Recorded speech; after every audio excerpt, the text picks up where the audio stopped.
Isa sa mga hinahangaang basketballista noong dekada 90, si Nelson Asaytono. Halos lahat ng award sa PBA, puwera lang ang pagiging MVP na iuwi niya. Nasaan na nga ba siya ngayon? Roda Magnaye, ikwento mo.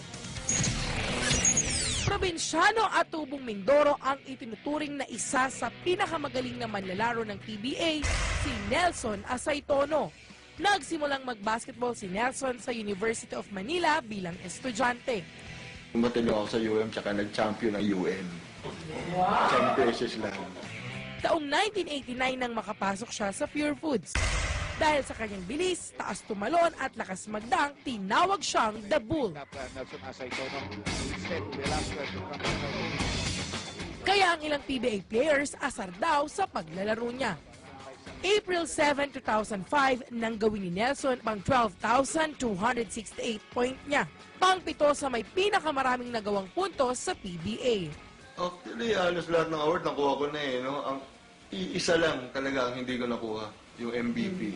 Sa paglipas ng panahon, tuluyang nagbago ang ikot ng bola sa buhay ni Nelson.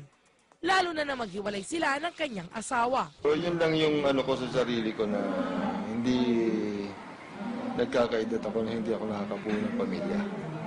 Pero nandiyan yung mga bata, nandiyan din lang yan eh. Kahit di niya kasama ang dalawang anak, saludo pa rin ng mga ito sa kanya. Super nice niya talaga. Dito at home and everything. Full-time employee sa isang networking company sa Ortigas, si Asaytono. Ang dating bad boy sa hardcourt, bumait at naging palakaibigan daw dahil sa uri ng trabaho niya ngayon. Tsaka nakikita ko ito sa ibang tao na hindi nga kilala, nakakakuha sila ng customer nila. Sabi ko, ako pa kaya na, ako na yung tinatawag, ako na yung linalapitan. So, mas madali akong makakuha ng tao. Pero aminado si Nelson na mimiss niya ang pagbabasketball. Kung tatanungin mo kung nag-use kong basketball, sobra.